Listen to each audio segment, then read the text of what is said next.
साथ सबका विश्वास और एससी एसटी ओबीसी का विनाश, इनका ये मंत्र है। इसके कहने के पीछे यही तात्पर्य है, सबका विकास, सबका साथ सबका विकास और एससी एसटी ओबीसी और माइनॉरिटी का विनाश। इसको उल्टा समझिए आप।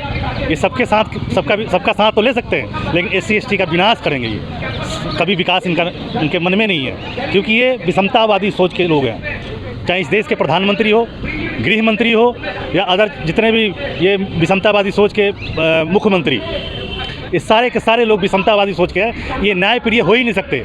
अगर न्याय होती तो 11 दिन से हमारी बहन रितु सिंह यहाँ सड़कों पे नहीं होती। आप लोग सर डॉक्टर रितु के समर्थन में आए। डॉक्टर रितु लगभग लगातार 10 दिन से, आज 11वें दिन है, धरने पर बैठे हुए हैं, लेकिन अभी तक कोई भी दिल्ली विश्वविद्यालय प्रशासन से कोई उनसे मिलने नहीं आया, कोई बात नहीं की है। तो आप किस तरह से देखते हैं धरने को?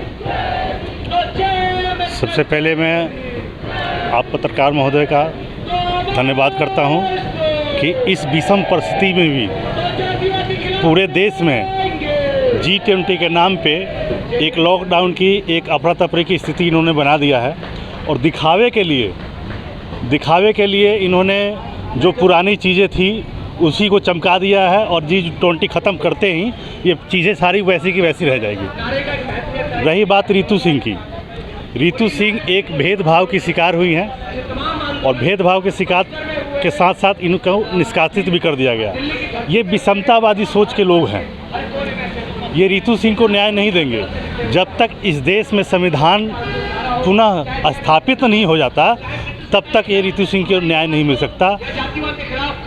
डॉक्टर प्रोफेसर रतन लाल जी, उनके घर पे कूड़ा फेंकवा दिया जाता है, उनके दरवाजे के आगे कूड़ा फेंकवा जाता है, और डॉक्टर रितु सिंह को के साथ भेदभाव किया जाता है और उनको निष्कासित कर दिया जाता है। प्रधानमंत्री मोदी सबका साथ सबका विकास की बात करते हैं, आप कर भेदभाव हो रहा है, कैसे हो रहा है? हमारे इस देश के प्रधानमंत्री, यशस्वी प्रधानमंत्री माननीय मोदी जी सबका विकास, सबका विश्वास की बात करते हैं, लेकिन ऐसा कुछ नहीं है। सबका साथ सबका विश्वास और एससी एसटी ओबीसी का विनाश, इनका ये मंत्र है।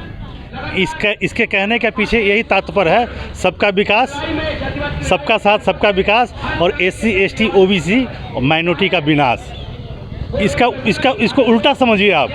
ये सबके साथ सबका साथ तो ले सकते हैं, लेकिन एससी एसटी का विनाश करेंगे। ये कभी विकास इनके मन में नहीं है, क्योंकि ये विषमतावादी सोच के लोग हैं। चाहे इस देश के प्रधानमंत्री हो, गृह मंत्री हो या अदर जितने भी ये विषमतावादी सोच के मुख्यमंत्री, ये सारे के सारे लोग विषमतावादी सोच के हैं। ये न्याय प्रिय हो ही नहीं सकते। अगर न्याय होती तो 11 दिन से हमारी बहन रितु सिंह यहाँ सड़कों पे नहीं होती। इनको कब का 1 से 2 दिन के अंदर न्याय मिल गया था। और सबसे पहले तो ये स्थिति ही नहीं आती। ये स्थिति आने का कारण यही है कि ये सभी के सभी लोग विषमतावादी लोग हैं, विषमतावाद पे विश्वास करते हैं। अभी एक देश में इंडिया वर्सेस भारत का माहौल चल रहा है, काफ़ी चर्चा चल रही है इंडिया वर्सेस भारत। तो इंडिया शब्द को हटाने की मांग चल रही है, इस पर आपको क्या कहना है? देखिए, ये पूरी तरीके से सोची समझी साजिश है, प्लान के तहत किया जा रहा है। पूरे देश को कंट्रोवर्सी में फंसाया जा रहा है। ये कोई मुद्दा है? ये कोई मुद्दा हो सकता है क्या? ना यहाँ बेरोजगारी का मुद्दा, ना महंगाई का मुद्दा, ना मणिपुर पे कोई बात, ना जितने भी मतलब महिलाओं के ऊपर अत्याचार हुआ उस पर कोई बात नहीं, सिर्फ बहकाया जा रहा है। इंडिया अगर कोई संगठन तैयार हुआ है या बना है, उसके अपोजिट भारत कर रहे हैं, इंडिया को ख़त्म करें। इंडिया शब्द जो आज का शब्द है, आज से 1000 साल पहले, 1000 साल पहले, आज से 1000 साल पहले मेगा अस्निज ने इंडिका पुस्तक लिखी थी। इंडिका पुस्तक लिखी थी आज से 1000 साल पहले मेगा अस्निज ने इंडिका पुस्तक लिखी थी। इंडिया से प्रभावित होकर इंडिका लिखी थी। तो 1000 साल पहले का अस्तित्व इंडिया है, आज का नहीं है, अंग्रेज़ों का टाइम का नहीं है, आज से 70-80 साल पहले का नहीं है। ये 1000 साल पहले से नाम है इंडिया।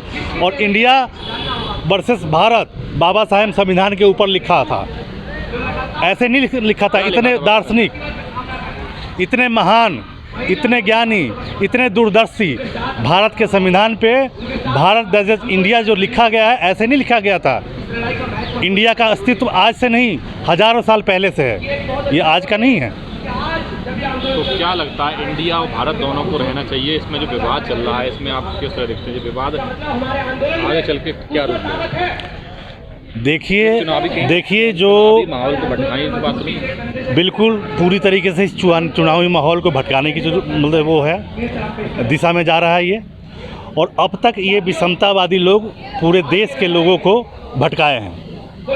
कभी कोई ये सारा षड्यंत्र जो रचा गया है सिर्फ और सिर्फ मणिपुर के मामला को दबाने के लिए रचा गया है।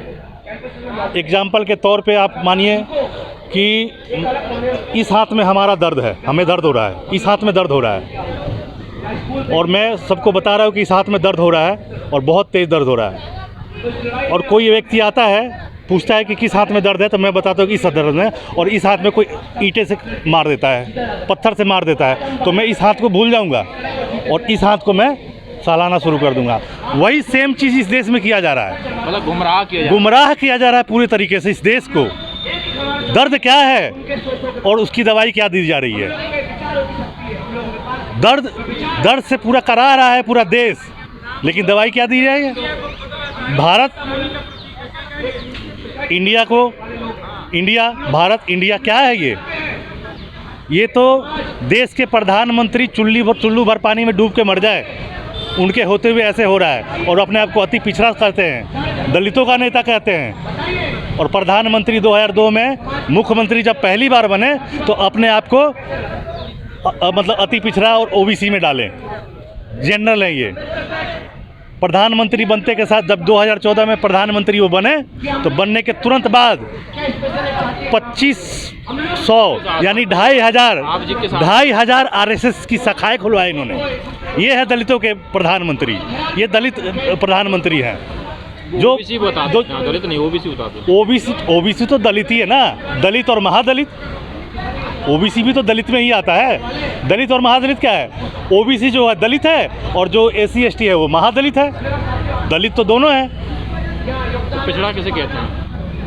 पिछड़ा वही जो उसके पास धन दौलत नहीं है, जो सुबह से शाम तक कमाता है, रात को खाता है और सुबह फिर काम पर जाता है, वो अति पिछड़ा में आता है। लेटेस्ट अपडेट पाने के लिए हमारे चैनल क्लाउड न्यूज़ को अभी लाइक करें, सब्सक्राइब करें और बेल आइकन दबाना बिल्कुल ना भूलें।